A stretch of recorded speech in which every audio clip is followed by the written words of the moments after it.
Hello. So the idea is to try to just frame our study of the Middle East with something specific and talk about Tunisia because Tunisia is the home of the start of the Arab Spring wave of revolutions. Um, and when we're talking about Tunisia, we're talking about a culture that is very much a part of the culture of the region. And so it's similar to and different from places around it. And just worth keeping in mind about any place that we study that it's the region matters and also the locality matters. So Tunisia is in on the Mediterranean Sea at the top of the continent of Africa, and it has this long border onto the Mediterranean, also bordering on Libya and Algeria. But that ocean beachfront makes it the most desirable place for vacations, and also the most visited place, throughout history in North Africa. And its capital is Tunis up here. And this is the Tunisian flag, which I'm going to talk to you about a little bit more. The original culture of Tunisia and of basically the whole North African region is the indigenous culture, is the Berber culture, which goes back, many centuries, and is a nomadic culture. People moved from place to place, following animals and following the seasons. This blue color is emblematic of the Berber culture. They made their fabrics with indigo dyes, but it also is used as sort of cultural message, and you see that blue color repeated a lot, designed to show pride and welcoming and a sense of ties back to history. So Tunisia was invaded by the Phoenicians from the other side of the Mediterranean in very ancient times. So this is one of the oldest cultures in the world. And the Phoenician culture left behind a lot of its archaeology. This is a bathhouse, so a group of public baths where people, because water was hard to get access to in your own home, people would go and bathe in a place that had been specifically organized for that purpose. So think about that these buildings have been there for many thousands of years. After the Phoenicians, Tunisia was taken over by successive Islamic empires, and the last of that was the Ottoman Empire.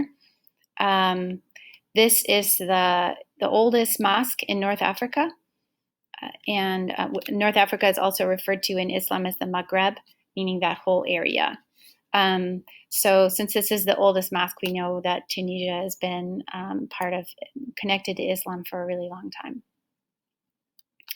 After the Ottoman Empire fell apart, the French took over Tunisia, and even today, all the street signs are in both French and Arabic.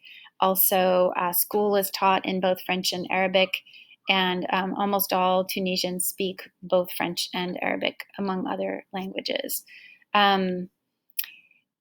During World War II, the Germans took over France and were also in control of Tunisia, and this is a German tank rolling through town during that time.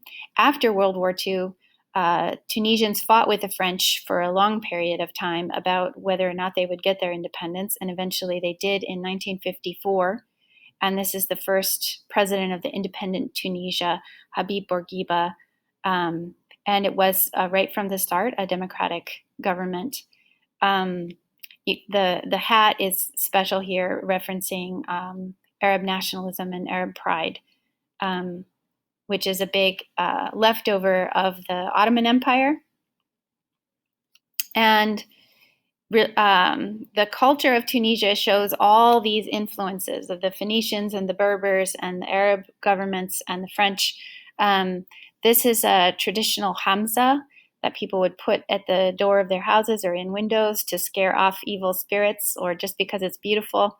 So we see the Berber color, but it's actually a Phoenician religion, we think, that it references, with the eye to ward off the evil spirits. And you've probably seen this in other places in the world. It's a very catchy design and a very beautiful image. The jasmine flower is revered all throughout the Arab world, especially in North Africa, but it's the national flower of Tunisia. It smells beautiful, especially at night. This is the Tunisian flag, which I mentioned before, which is a direct reference to the Ottoman Empire, meaning that it's referencing back to this idea of Arab nationalism and a unified Arab community throughout North Africa and the Middle East. And the moon with the star is also a reference to Islam. Tunisian food is amazing, but most of the dishes are built around this, just like in other places, it's built around rice. In Tunisia, it's built around couscous, which is a wheat pasta that's, instead of being formed into noodles, is formed into little tiny balls, sometimes a little bit bigger. So couscous is the base, and then people make many different kinds of stews featuring lots and lots of vegetables and a little bit of meat. And here you have chickpeas. Merguez sausage is made with lamb and a special spice palette that distinguishes it, and it's quite amazing. Tunisian pastries are revered throughout the world, and it's something you definitely want to have if you go there.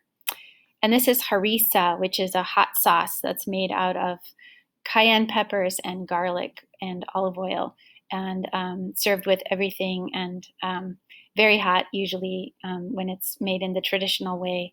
So it tends to kind of take over the meal. But all I can remember about so many North African meals is the wonderful harissa and how hot my mouth was. The music that I wanted to show you has been blocked by YouTube, so we're going to have to watch that in class. But the links are on the slideshow here, and I will add one for the hip hop music that I'd like to show you, a group called Basic. So we'll talk then.